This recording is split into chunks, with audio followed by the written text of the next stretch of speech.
حسيبا يوم ينظر المرء ما قدمت يداه ويقول الكافر يا ليتني كنت ترابا صدق الله العلي العظيم.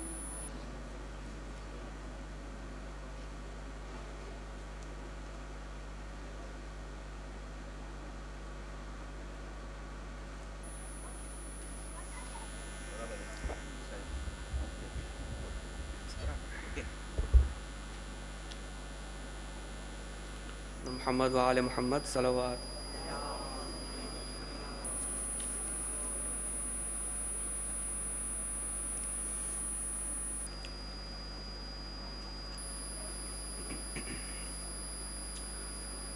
सो रहे हैं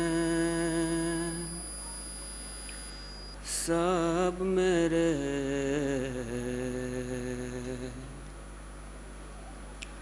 वालियो दिलबर रेत पर सो रहे हैं सब मेरे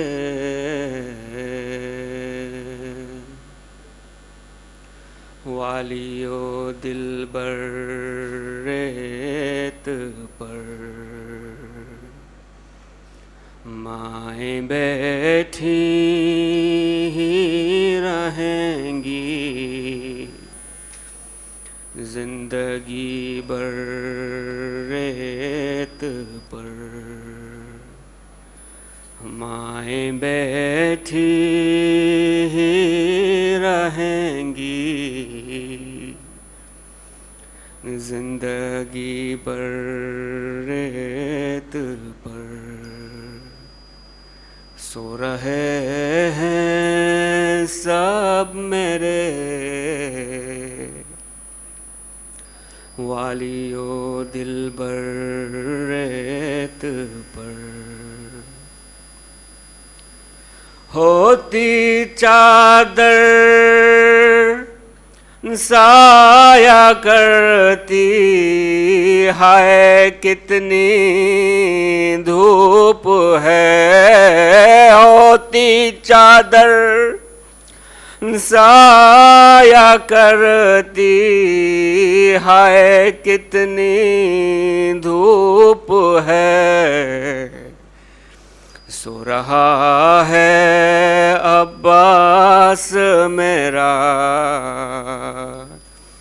बाजू कटाए रेत पर सो रहे हैं सब मेरे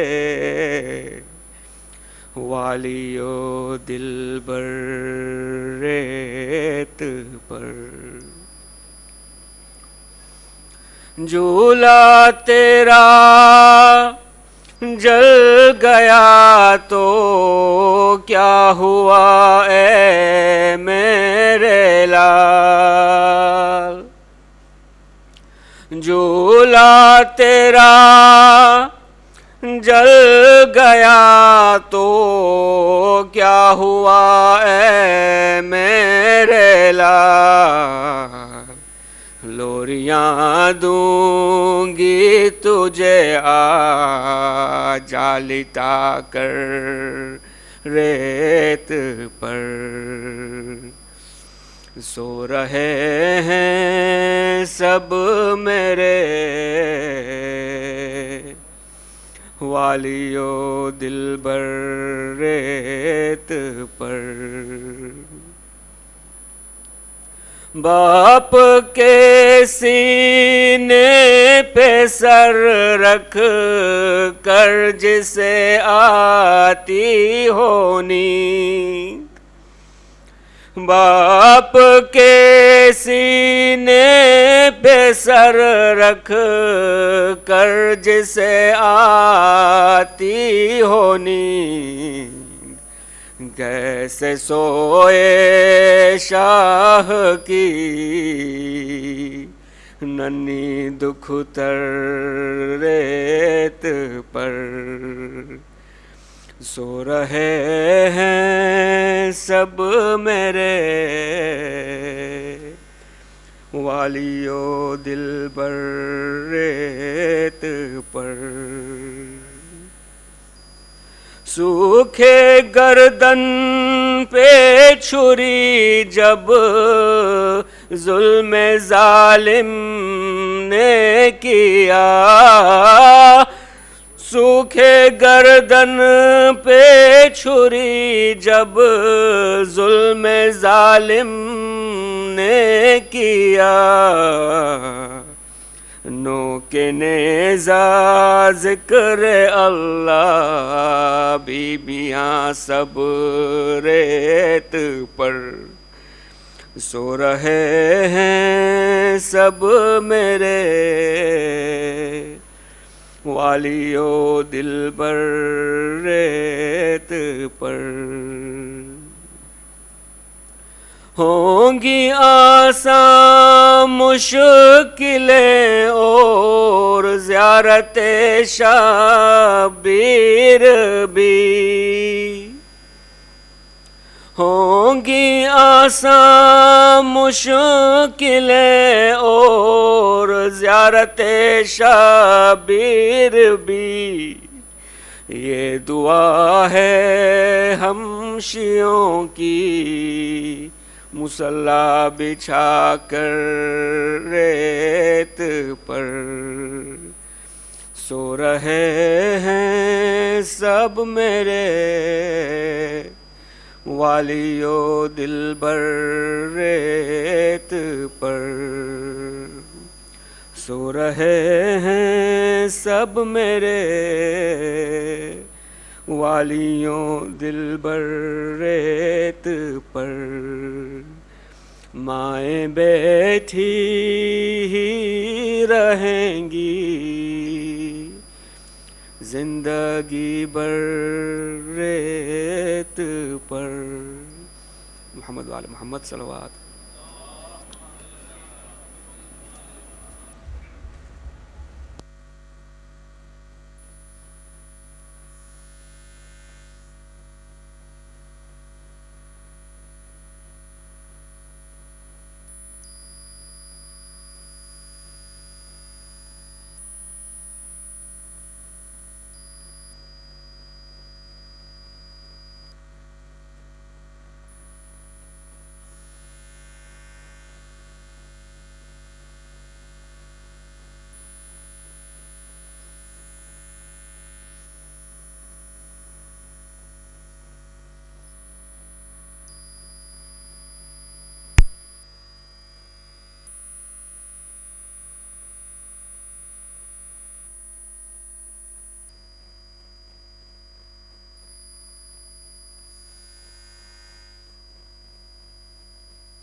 If I can ask you all, please, just to move a little bit forward, if you don't mind, to make a little bit of an environment. Inshallah. Thank you very much.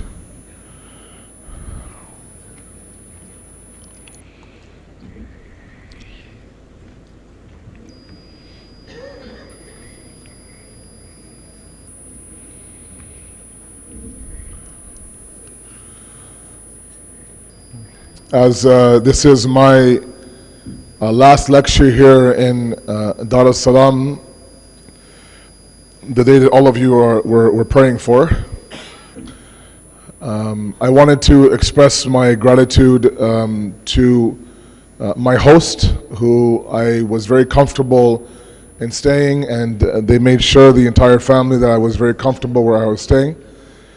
So if you can join me in remembering this tragic event when Ghulam Bhai had lost his daughter just a matter of a few months ago.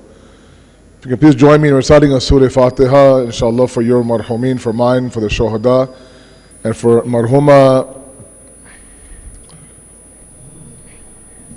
Sajida Jiraj Dharamsi bint Ghulam Abbas Bihani, inshallah. Fatiha, please. Bismillah ar-Rahman ar-Rahim. Sirata mustaqim, sirata min anamta alayhim wa ila maqam alayhim wa Allah alayhim.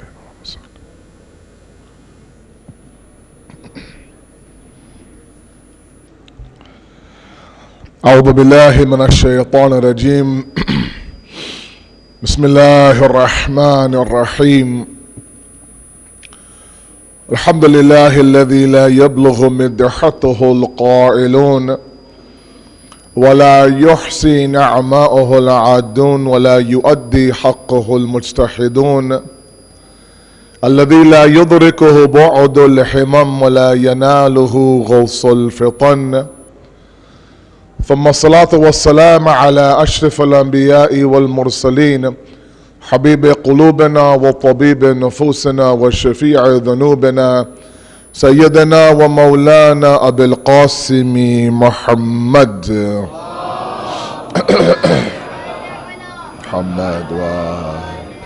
وآل بيته الطيبين الطاهرين المعصومين المظلومين لا سيما بقية الله في الأرضين صاحب العصر والزمان خليفة الرحمن إمام الإنس والجان ولعن الله وعداهم أجمعين إلى يوم الدين أما بعد فقد قال الله وقوله الحق بسم الله الرحمن الرحيم ظهر الفساد في البر والبحر بما كسبت أيدي الناس ليذيقهم بعض الذي عملوا لعلهم يرجعون صدق الله العلي العظيم.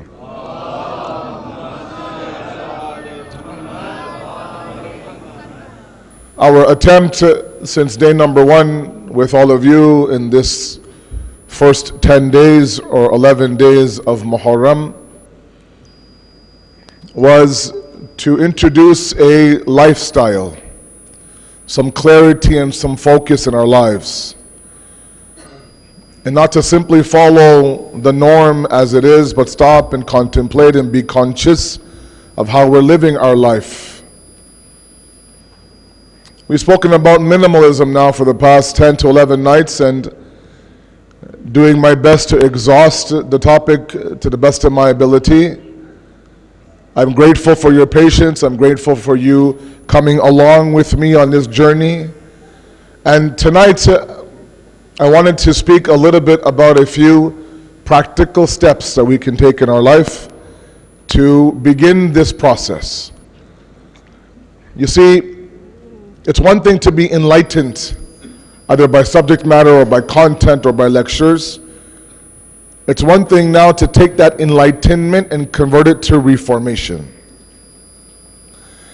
It's one thing to sit in a 45 to a 50-minute discussion, and maybe perhaps for you it was relatable. I had several people come to me throughout the first 10 days and tell me that it felt like you were talking about me directly. It felt like you knew my story, Syed. And I made a point last year on my last lecture in my Ashra last year. I want to make here tonight with all of you, because in my discussion with the youth or with families or even with elders, if it's one thing that I'm a little bit concerned about, not just here, everywhere, in all of us, myself included, is that we haven't quite understood Islam to be that solution, right? I haven't quite grasped it to be the first place I should go to as an outlet for my problems. Because in reality, I think that when some of you have presented these problems to others, you haven't been given the best response. Or you've been told that, look, you don't worship enough. If you worship more, then you wouldn't have these array of problems. And that's either turned you off or it's made you believe that the deen is one-dimensional. The fact that a lot of you have come to me and said that, you use the words relatable, or you use the word that, It's modern, or it's current, this discussion that we had. The reality is that I never said anything outside the deen. I really want my youth today to understand this point. If you get nothing out of tonight, just get this one initial point, then you can sleep or rest or go on your phone, that's fine. Just get this point from me. Nothing I've said out of my own opinion. Everything I've attempted to present to all of you has been from the deen. The words of Allah, from the words of the Ahlul Bayt, from the aql of the insan. So if you believe that for a moment the content that was presented to all of you was relatable, was current, was something that you could actually, understand in 2019, then understand that's the deen talking to you. It's not me talking to you. Which means what? That the deen has always been relatable, has always been current in whatever era you live in. The deen hasn't changed. It's not like the deen has come down in 2019 to be a different deen. Right? As I said last year, it's not like, all of a sudden, I got a wahi of a couple of new ayat of the Quran that I presented to all of you. No. In fact, a lot of the ayat that I presented to all of you, you had mashallah memorized. I would begin the first half, you from the crowd would finish the second half. So it's not mind-blowing material, right, that I presented to all of you. Just simple reminders for you and I. But what I really want all of you to understand was, it is the deen that is relatable. It's the deen that's modern. It's the deen that's current. Because sometimes when I hear people say that, if the Sharia was revealed in 2019, it will look nothing like the Sharia 1400 years ago. That's a very concerning statement for someone like me. So right away, we have labeled the deen to be something that's prehistoric, outdated, right? Needs a revival a little bit, or needs, let's say, an update. So if ever you have, felt like these discussions were something that could really help you in your life, that's the deen talking. So let's change our perspective when it comes to the deen and take it as a deen that is relevant and current in every era. The deen will always tell you that, look, I am the same way I've been since day number one. The difference is that now we are in a state in the first 10 days to what? To listen to that deen, to approach that deen. And that's why these 10 days are always and were very, very vital to all of us. Now, practical steps to live a life of minimalism. There's several. I just want to spend maybe 2 or 3 of them tonight with all of you to try to make this discussion a little bit more practical. Because really, if you and your family have sat down and discussed about what's been talked about the past 10 nights, and you've come to the conclusion that, okay, let's make a change together, the 4 of us, the 5 of us, the 6 of us, then there are steps. And the first step that I want to present to all of you is that this is a lifestyle change. It's not a 3-week trial run, it's not a 6-month plan. This is a complete and absolute lifestyle change. Look, if you wake up one day and say, look, I'm going to start to lose a few pounds, okay? Start the weight loss program. And however you want to do it. Some people count their calories. Some people take on intermittent fasting. Some people, begin their keto diets. Whatever diet fits for you. Every diet will always tell you the exact same thing. Any plan of weight loss will always tell you the exact same thing, that this is a lifestyle change. Correct? Yeah. It's not that you just kind of do this for 6 months, go back to your previous life, and everything will be fine. No, it's a complete overhaul of a life. So imagine now, to lose 5 kilos, you need to overhaul your life. If that's the case for 5 kilos, how about lightening our soul, or getting to God, or finding that contentment? That doesn't require a lifestyle change? It does. And that has to be, first, the mindset going in. This now will be a new normal for us as a family. And if we're serious about it, we'll embrace that new normal. That's point number 1. Point number 2, practically, this is very, very specific. And I'll back it up with Nahj al-Balagha. I want all of us now to begin to do a little bit of muhasabah, a little bit of accountability, okay? It's a big word, it's a big concept. To be accounted for yourself is huge. But very specifically, I want all of us to account for our social gatherings. Please follow me for a moment, okay? Our social gatherings, where we go socially, be it weddings, or be it parties, or be it functions, right? Stop and think for a moment, do I always have to say yes to every invitation? Because there are some functions that we go to that we know are hosted by people who are well off, or people who live a very consumerism-based life. And I know for sure that this is his function or his daughter's wedding or whatever the case may be, or a graduation party, and he's going to go all out for his daughter.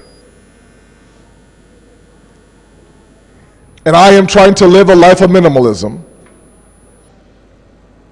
And yes, I'm sorry, our social gatherings affects this process of a new life.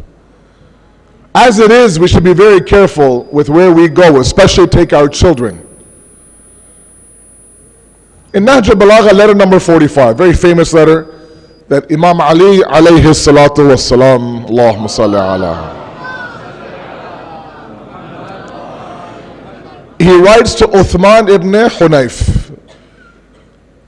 Uthman ibn Hunayf was the governor of Basra during Amir al-Mu'mineen's Khilafat al-Zahiri. It's a very beautiful letter, it's a very lengthy letter, but the initial few paragraphs is all that I want to bring your attention to.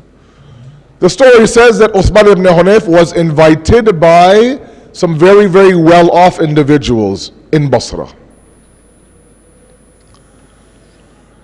Sometimes, if you're somebody who is, who wants to show who you know and what you know and what level you're at, you'll invite, the people of influence inside of your city or your town to show others, look, this is who I know. This is the governor now of Basra. So naturally now these guys whose only purpose of these functions is to show off their wealth and show off their prestige and show off their power, they invite the governor of the time. So they invited Uthman ibn Hunayf. And he accepted that invitation and actually attended the program. News got back to Amir al-Mu'mineen that a governor of yours attended such a function. And he wrote him a letter, basically summarizing that you had no business being at such a function. A function like that was only made to elevate those who are already elevated in their own eyes. To inflate an ego that's already been inflated. There were no individuals who were of a lower class. There was no talk of feeding the poor. No. You just kind of feed those people who really are eating very well every single day anyways. And he describes to them that, he describes to him that, if there is a mullah on top of you, a leader that you have to answer to, then know that that mullah also has a leader on top of him as well. Meaning what? That you are accountable. You're accountable to me as your Khalifa, as your Imam. I am accountable to Allah subhanahu wa ta'ala. And he goes on to say very importantly, if I had more time I'd expand, but I don't. He says that there are certain aspects of my life that you can never emulate Ibn Hunayf. You can't. You can't live off of coarse garments. You can't live off 2 pieces of bread. He says that specifically in the letter. Letter number 45, Nahj al-Balagha. But what you can do is emulate me in my righteousness, in my simplicity. So the one message that we get of many, now he goes on to talk a little bit in the letter, but one message which is related to our discussion right now, point number 2, is that not every function you and I should be found at. I ask those of you, especially my youth who are on the verge of getting married, maybe you're somebody who is going to begin the planning stages of your wedding ceremony after Ashura, I don't know. But if you are at that stage, I humbly ask you to please be very careful. Hadith says that Allah tests us in two occasions the most: extreme happiness, extreme grief. Sometimes there's nothing more happier for a family than a wedding inside the family. It's a beautiful environment. The family comes together, people from out of town come, and the house is full, mashallah. Every day there's something going on. There's always some sort of, mashallah, some good chaos. There's, there's selling, and there's buying, and there's packaging, and there's everything. Very nice mahal, and that's beautiful. That's how it should be. But this is your one opportunity to begin your life with your new spouse on a right foot. I oftentimes tell this to my young couples in Toronto. I'll say it to all of you as well, if you don't mind. And if you do, it's okay. I'm leaving tomorrow. Doesn't matter. I choose these topics very carefully. Anyways, your first wedding invitation. Your first wedding invitation. On the envelope, it has two, then it has a blank line. Write Imam al-Zamana on that wedding invitation. The very first person I want you to invite to your wedding is our 12th Imam. And ask yourself, if I give him this invitation, will he come? I tell you, no word of a lie. People come to me and they give me their wedding invitation. And they say, Maulana, I know you won't come. There's music, it's mixed, no hijab, but here's an invitation anyways. And I'll say, look, keep your invitation. You can use it for somebody else, but I won't be there. But thank you very much for you to actually admit the fact that this is what I'm going to be hosting now. And I know it's a big debate about mixed gatherings, and not my topic, don't worry. I don't want to go down that route. It's not my job. That's the resident alim in this city to do that, not me. But this idea that every function, especially if you are a family who's really trying to be a pious family, and you're careful about who you mingle with and who you hang out with and who you spend time with, you don't need to go to every single function. Because sometimes in those functions, you end up meeting people where all they talk about are their possessions. All they talk about is their last vacation trip. All they talk about are their various properties. And sometimes they don't even know what they're saying sometimes. Right? It's called rich talk. They say it so randomly. You're like, whoa, what'd you say? A villa, a cottage, a beach house, a summer house. It's like they're common words. And you're thinking, wow, that's so common. Why isn't it common for us? These are small things, I tell you, but they really have a huge impact. I ask you humbly, please, you don't need to go everywhere you're invited. Especially if you know that this event or this function has nothing to do with Islam. Yes, they'll have the ceremonial hadith kissa or maybe a surah, and then mashallah the party will begin. Just to kind of say, okay, we at least had hadith kissa. Especially if, like I said, you and your spouse and your kids have made a conscious effort to now start a new normal. Okay? Again, not my words. Amir al-Mu'mineen, letter number 45, Nahj Balagha. You don't need to go to every function. If you're going to represent me as a governor, you should not be found in such functions. If we want to be his Shia, we should not be found in such functions. I'm sorry. It's a bitter truth. We can't have it both ways. Sometimes we want the best of both worlds, right? We can't have it. Once we make a decision, we have to sacrifice a little bit. Sacrifice a little bit. And if that sacrifice means that we begin to kind of pick and choose, have a filter of our functions, then so be it. But part of the process of implementing a life of a minimalist is to check your gatherings, check your circle, check the people that you spend time with. Not just for the youth, for my elders too. These family friends of yours, find out, are we kind of like a ham fikr with the same thought pattern or not? Sallu ala Muhammad wa ala Muhammad.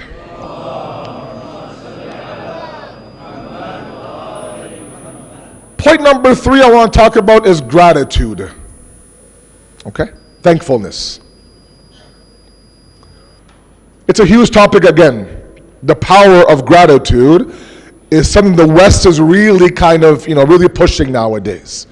To the point where even those of us who suffer from, mental health issues, we have anxiety, we have stress, we have depression. One of the ways that the West now is introducing coping methods is to have a journal of gratitude or a gratitude journal, where you legitimately have a journal and at your side table before you go to bed, you write down everything you were thankful for that day. Okay, that's supposed to help you cope with stress and anxiety. And it's a beautiful, beautiful idea and a beautiful habit. But it's nothing new to the deen. The deen talks about gratitude from the very, very basis of the deen. Meaning what? One of the things that we use to prove this desire we have to understand God. One of the things that we use that drives us to investigate God is our innate need for thankfulness. I'll give you a very simple example for my small kids here in the audience. A very simple example, I'm sorry. You know, we were learning this stuff in the first year of the Hawza in our Dars Tamhidiyah. A small little book called the 50 Lessons for Youth when it comes to beliefs, the usul of the deen, aqaid. When it came to the discussion on Allah, a nice little example. I like to use that with you guys tonight. The example says, I want you to imagine that somebody drops an envelope full of cash at your doorstep with your name on it and leaves it there. Okay? You open the door now, and there in front of you is this big wad of cash, envelope of cash, has your name on it. And the first thing you do is you look around and make sure you know who gave this to me, what's happening. And the very first thing that you're going to do is you're going to do your level best to find out who it was. Please follow the example. Who it was. If not for anything else, you just want to thank them. Show your appreciation. Not only do we have this innate need to thank, we also have this innate need to receive thanks too as well. Part of the reason why sincerity is so difficult, the highest level of pure sincerity, is because there's always an element inside every act that we do where I want to be thanked or appreciated or recognized. And we have to fight that need and understand that I don't want the thanks from you, I want the thanks from Allah subhanahu wa ta'ala.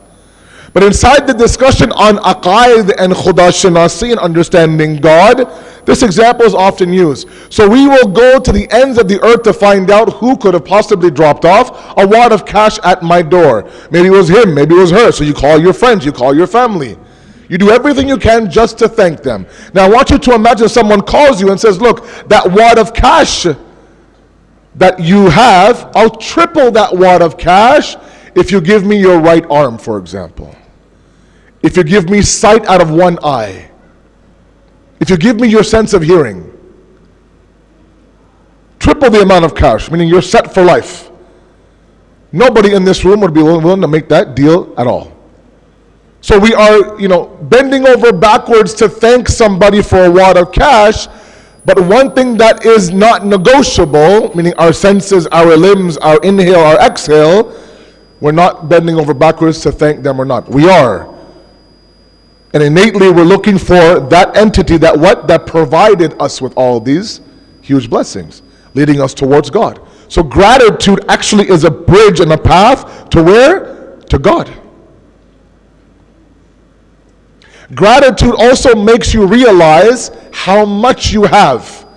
The focus now goes from what I have to what I don't have. The focus goes from what I have as opposed to going to what I don't have. And minimalism is a refocusing of what I have, not being obsessed with things that I don't have. And part of the process is to be grateful. Like, my experience here in the East, my very first Muharram in the East in Africa, and I did my best to go as much places as I can, just, driving around town, looking at the locals, and hearing some of the problems of the locals, especially as you go a little bit further out of the main city center, and you look at these people and the way they live their life and how they conduct themselves, the positivity, the smile, just moving on with their life, even though they have the bare minimum and bare minimum things in their life, makes me realize that our problems in the West are nothing. It's a joke. The things that we cry about and complain about back home is nothing compared. There are people who don't have water unless they walk 10 miles. If I lose one bar on my Wi-Fi, it's Qiyamah. right? Hashtag first world problems. That only happens when you begin to kind of realize that, look, I have it made very, very easy. That happens from thankfulness. Now, how do you thank? Now, we know Allah says, in shakartum la azidannakum. If you thank me, I'll give you more. So if we want individuals, we want more, and we want to possess, and there's nothing wrong with wanting the finer things in life. Inshallah, I've made that very clear to all of you. Why not go through the process of God as opposed to going through the process of the dunya? Why not let God allow the dunya to come and fall at your feet? We talked about that in detail, I think, on Saturday. One of the areas and the processes and the equations to get God to bring things to you is to be thankful. Okay? That all of you know. Now, how can we be thankful? There is a verbal expression, alhamdulillah rabbil alameen, that's fantastic, that's very important, but there's an amali portion as well. Amali portion as well. And I want my parents in the audience, I'm with you, to begin to now really kind of, show your kids how to be grateful for everything that they do. This is where comparison actually is a good thing. To compare what you have as opposed to what someone else doesn't have who is your age as well. Now, the amali portion is very simple. The equation is that if you use God's blessings for what it was meant to be used for, Allah will increase those blessings. Right? Heard it 1,000 times? Let me give you one simple example. Sallu ala Muhammad wa ali Muhammad.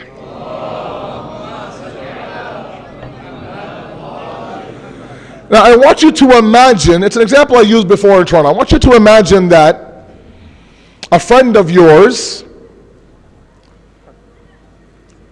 has gone to the mall. Okay? And he comes across a store or a shirt, let's say, that he knows that you would love. So he buys it for you. It's not your birthday, it's not any special occasion, it's not Eid. No. From the mall, he goes to your house. He says, my friend, I saw this shirt, I thought about you, you look amazing in this shirt. For no apparent reason, I just want to come and drop it off.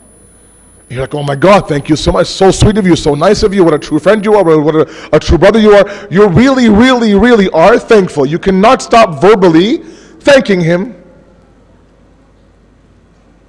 You take the shirt, he goes back home. You think to yourself, how can I thank this friend of mine properly? The best way to thank anybody is to feed them. That's the best way to do it. Right? That's the best way to do it. So you say, why don't you and your family come over for dinner, have some nice mishkaki, we'll have a good time.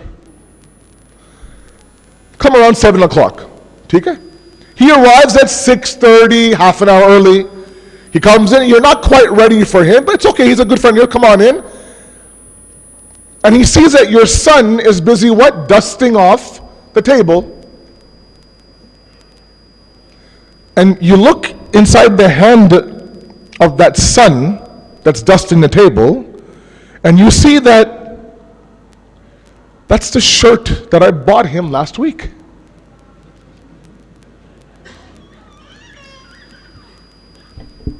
And you're like, no, it can't be. And you keep looking, and he is dusting away, mashallah, putting every effort into it. And then you think, Bana, come here for a second. Is that the shirt I bought you? He goes, yes, it is. You know what? It picks up dust very, very well. Yeah. I ran out of dust rags. I had no idea what to do until I discovered the shirt that you bought me. And oh my God, look at the table's brand new. You're like, oh, okay. And you're clenching your teeth the entire night. I can't believe this guy used the shirt I bought him to what? To dust the table. And it has the gall to say it's an amazing dust rag. I didn't buy it for a dust rag. Now the very next week you're back at the mall again because your wife drags you there every single week. And you find a pair of pants that would go perfect with that shirt that you bought your friend. But do you buy it? No, you don't. I'm not going to buy him anything now anymore. Forget it. Why? He's not using it for what it was meant to be used for. On the flip side now, let's say a week after you give him the shirt, there's a big gesture here at the mosque. And you're sitting there in the mosque and your friend walks in. He is wearing the shirt. Oh, he's glowing, you're glowing. I can't believe you wore the shirt. It looks amazing. Kya fitting hai yaar, beautiful, you look great. And now the very next week when your wife drags you and you see those pants, instantly you buy them. When Allah subhanahu wa ta'ala goes to the mall to buy our blessings, He stops to think, did He use it as a dust rag or did He wear the shirt at the Jashan? Did He use His tongue, let's say, to praise me or for backbiting? He uses ears to listen to dua and munajat to elevate the love of Allah and the Ahlul Bayt, or were those ears for something else? The eyes were for something else. The heart was for something else. Part of the process of gratitude is the idea that we have to show it in an amali maidan. Remember the story of the Ibn Ziyad brothers I mentioned a few nights ago? Imam Ali walks into a mansion and says, you can have the exact same mansion in Jannah if you use this mansion for its proper purposes. Inviting your family, feeding the poor, having barakat, maybe a dhikr of Hussein inside the house. All of that can what? Can segue into a mansion inside the hereafter. Because you use that mansion for what it was meant to be used for, to increase your iman. Gratitude is very, very important. And I'm sorry, sometimes we have a misconception. The misconception is that we think we should thank Allah for everything that I have been given. And sometimes we don't understand that we should thank Allah sometimes for those things that I have not been given either.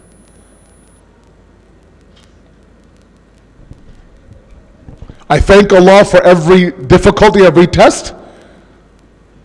I thank Allah for every hardship that has come my way. I thank Allah for those hardships that He blocked from coming my way as well. I thank Allah when I lose my job because I'm grateful to Him. I thank Allah when I land my job as well. Because sometimes Allah tests us not only by taking things away, but by giving it to us as well. Oh, it's very dangerous. You want that promotion? You begged your boss? Fine, I'll put one extra zero on your salary. Let's see what you do with that extra zero. All of a sudden now that extra zero means not so much at the mosque anymore. So sometimes, we complain, how could God take that away? And sometimes we need to say, how could God give me this as well? That's also gratitude. But the idea is that to have this sense of gratitude, to focus on what I own, what Allah has given me, what I have earned with my own hard work. That will eliminate the process of always talking about what I don't have. And that's the initial steps inside a life of minimalism. Sallu ala Muhammad wa ali Muhammad, please. The last point before Masaib is the idea of breaking the mold of a habitual life. Okay? Sometimes we make decisions habitually as a habit. We do it subconsciously. Remember I talked about consciousness on Sunday, to be present in the moment, to know what we're doing. And sometimes we buy things, we go to the market, we need this, to the mall, online, click here, check out here, and before you know it, I have this hoarding problem of possessions. Out of habit. Now there's a beautiful discussion, a lot of research on habits in general. Again, it requires an entire ashra. Just very briefly. How are habits formed? Habits have a three process, or what they call a 3-point cycle. Okay, the cycle of a habit. If you've done any research on habits, and sometimes, those of you who are psych majors or doing some counseling or dealing with, addiction problems, I'm sure you've done some research on habits. Habits have 3 ingredients to them. One is called the cue. Okay? One is called the route. One is called the reward. Something cues our habit, then we do the habit, then we're rewarded with the habit. So for example, there are people who work, let's say 9 to 5, 9 to 6, and every single day at 3:15 they have a break after lunch. Okay? And that's their smoke break, let's say for example. So the moment that 3:15 hits, boom, you're on a break, you say, look, Brian, I'm on a break. I'm taking my 3:15. That's your cue. So you go outside the building, you light your cigarette, That is the route. And then the feeling you have of that cigarette is your reward. Okay? That's what a habit is. Cue, route, reward. Okay? Stay with me for a moment. They did some research, very, very quickly. Did some research on some animals. And I get it. Those are animals, we're humans, but just, let's take the crux of it. And what they did was they put a mouse inside of a little box, and they put cheese at the other side of the box. And they have wires on this bachata mouse, and they're just trying to see what's going on. The cue to his habit was they would lift up a piece of paper and he would go sniffing for the cheese. Okay? The route was for him to get to the cheese. The reward is the cheese itself. Okay, you guys are with me, inshallah? Okay, fantastic. The first time that they lifted the paper up, the mouse was sniffing around as they do. He has no idea what's going on. Inch a little bit forward, a little bit forward, a little bit forward. Finally, after a very long time, found the cheese. Okay? Did this experiment several times. By the end of it, the moment that the paper was lifted, he went straight left, cheese. Straight left, cheese, within seconds. Then they read the data. Very interesting data. Very interesting data. They measured his brain activity. The brain activity was the highest. It peaked on the papers at the cue stage and at the reward stage. And the lowest it was at, to the point where it could be he could be brain dead, was at the route idea. So cue, reward was high brain, route was low brain. Okay? Meaning what? He didn't need to use any brain activity to get to the cheese. It became muscle memory. So during the actual habit, they say the mouse uses very little brain. The cue excites him, the reward excites him. That 3:15 gets you popped up out of the chair. That last puff really makes you feel like you're in heaven. In between, however, it's just a habit. Like before I went to the Hausa, I used to work at a computer company, okay? I was an IT guy in the late 90s, early 2000s, okay? I worked 1 year overnight shift. Story I've told before. My shift would start at 10 p.m. and end at 8 a.m., okay? And I would drive home at the end of my shift at 8 a.m., be home by 9 a.m., be in bed by 9:01. So I was very tired when I got home. I did this for a year. I remember vividly there were moments at 8 a.m. that I would be driving home and I would get to my driveway. I think to myself, how did I get here? I mean, the moment my 8 a.m. shift was over, my cue began. I'm like, I'm going to get home. I'm so tired. Tough shift. I'm so tired. Tough shift. And that moment that I climbed into bed, you know that moment you climb into bed and you find that pillow spot? Oh.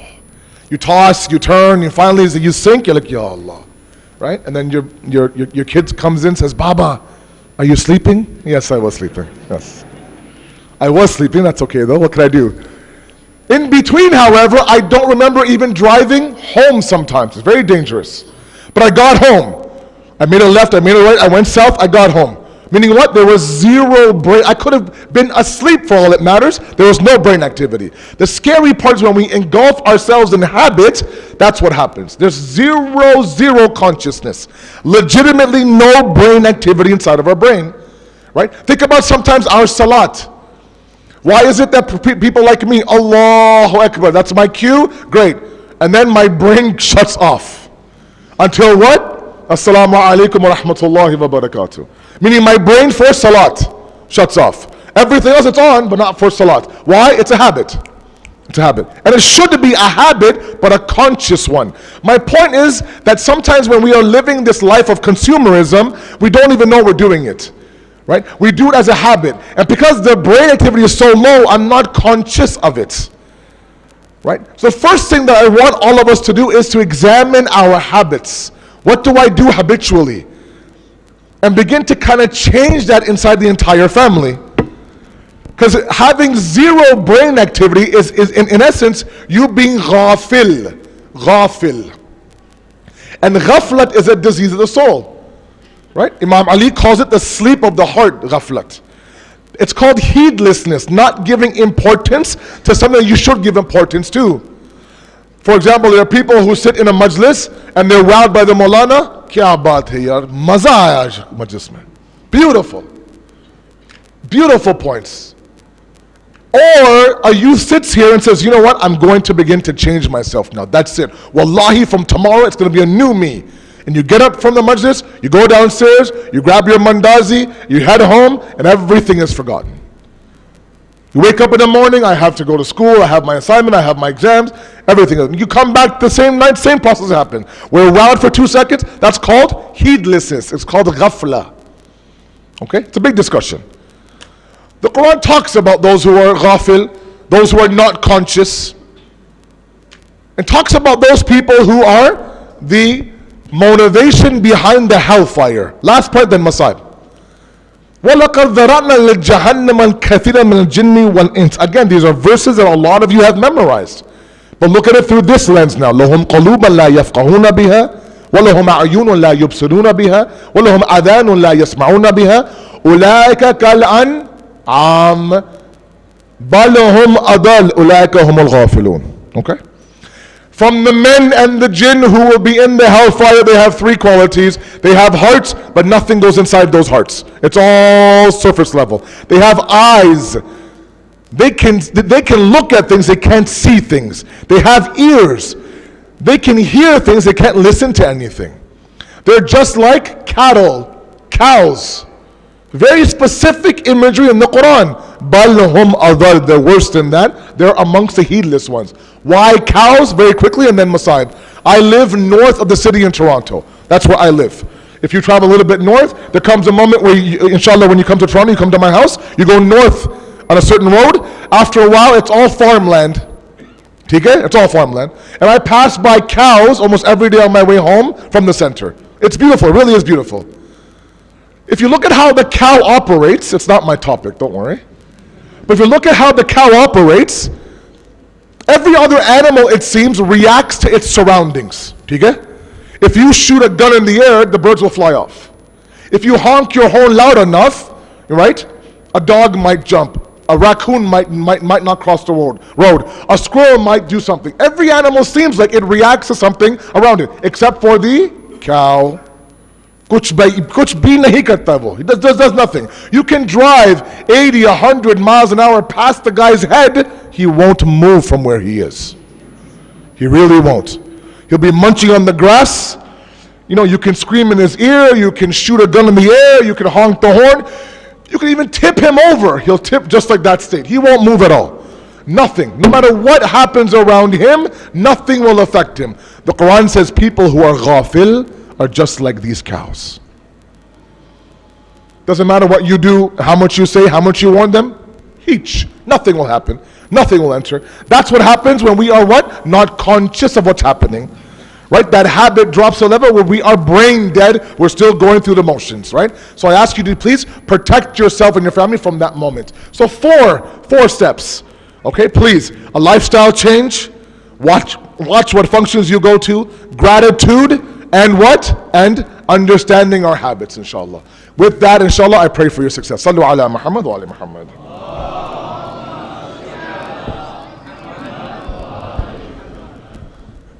A few moments of musibah. It's a shame sometimes that people like me think that after Ashura this commemoration is over. When in reality for Bibi Zainab and Imam Sajjad, it's now just begun.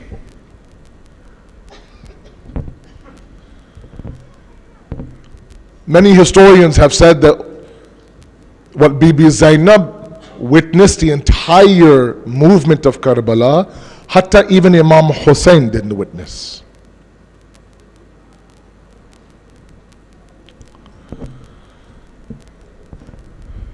If you look at the difficulty of Imam Sajjad,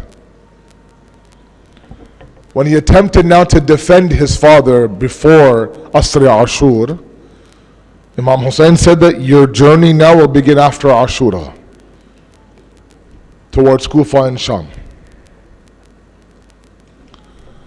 And one thing that Imam Sajjad was obsessed about for 33 years after the day of Ashura, It's a lesson for you and I. Tonight is the ending of the first Ashra. Does not mean it's the ending of the gham and the tragedy that befell on the family of the Holy Prophet. Imam Sajjad was obsessed with ensuring that nobody would ever stop crying for his father. Crying tears for his father. If he was invited, let's say, to a happy occasion, he would first refuse and refuse and refuse. Finally, if he was to accept, he would say, look, if you want me to come, I want you to first invite a poet of our time, have him write a few couplets for my father Hussein, and recite those couplets before the wedding ceremony. To the point where that poet would recite those couplets, Imam Sajjad would stop him and say, no, not like that. I want you to recite the poetry as if my father's mayyat is lying right now in front of you. He'd pass by an animal about to be sacrificed. He would go up to that man and say, you are in charge of the animal? Yes, I am, Mawla. Have you given this animal some water? He says, Mawla, we never sacrifice our animals without water.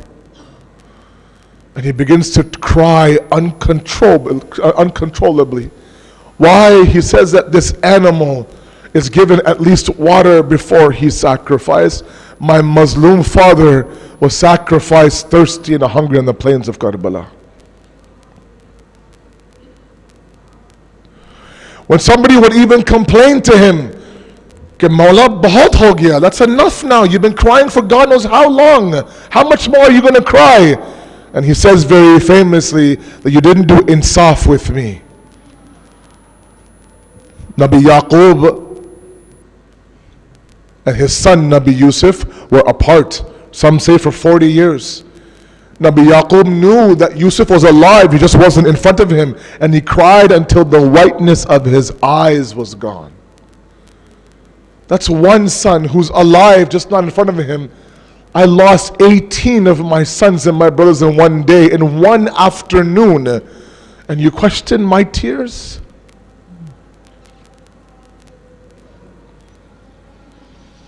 It's a very difficult time now for the Ahlul Bayt. The morning of the 11th of Muharram, Umar bin Saad now is getting ready, this qafila, to go towards Kufa and then Sham.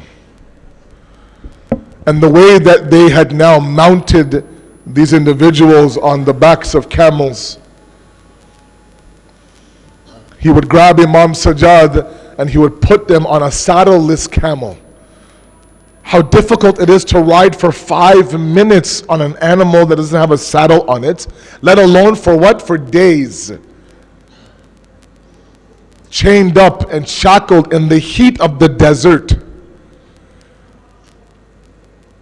They would use one rope to tie the entire family together.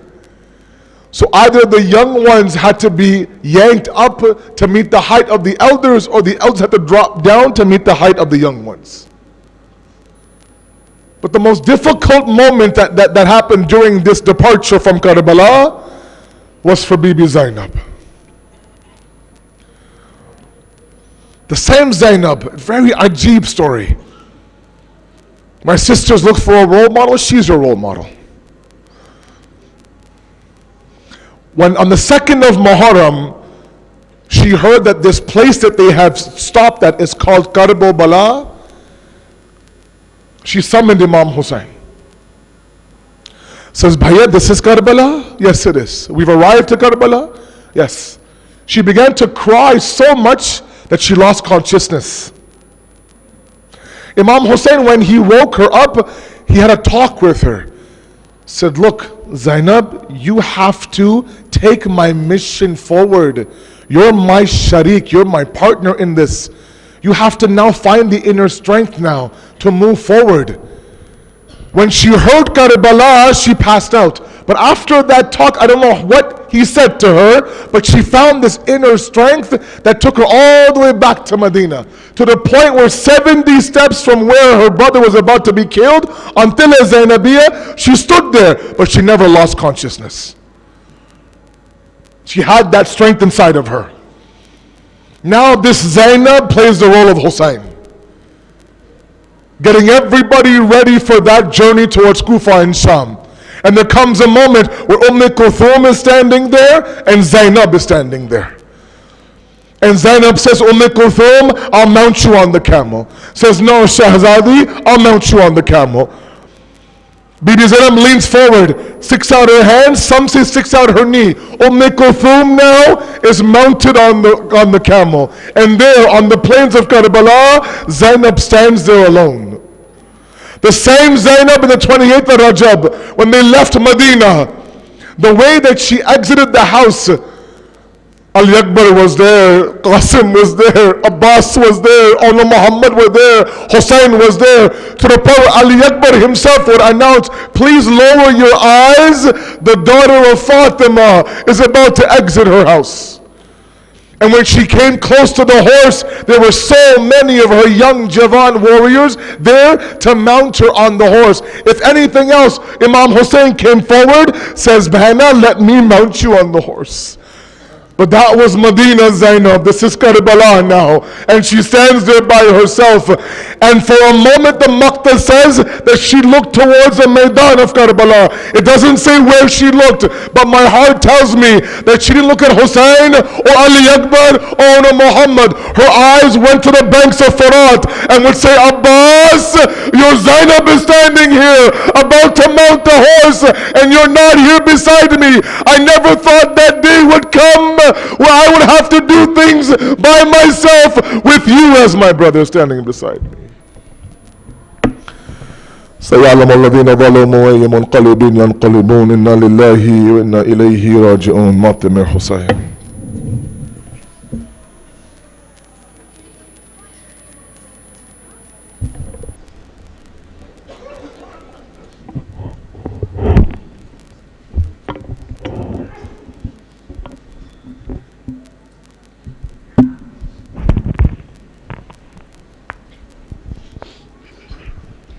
Ya Hussein, Ya Hussein, Ya Hussein, Ya Hussein. सब मिलके Ya Hussein, Ya Hussein, Ya Hussein, Ya Hussein.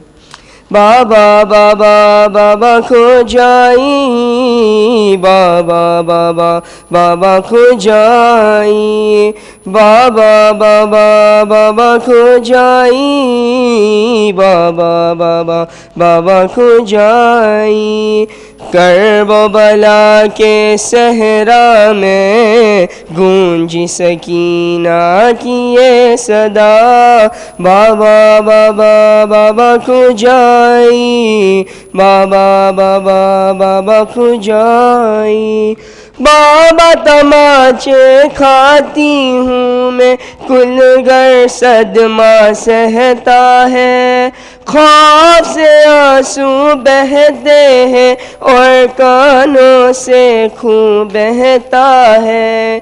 दामन में है आग लगी, गूंजी सकीना की ये सदा, बाबा बाबा बाबा को जाई, बाबा को जाई। दर्द यतीमी सर पे परी है, लाचारी तकदीर में है, हाथ बंधे हैं फूफियों के और भाई भी जंजीर में है। मुझको बचाता नहीं कोई, गूंजी सकीना की ये सदा, बाबा बाबा बाबा को जाई। पानी देता नहीं है कोई, खून के आंसू रोती हूँ, सीना तुम्हारा याद आता है,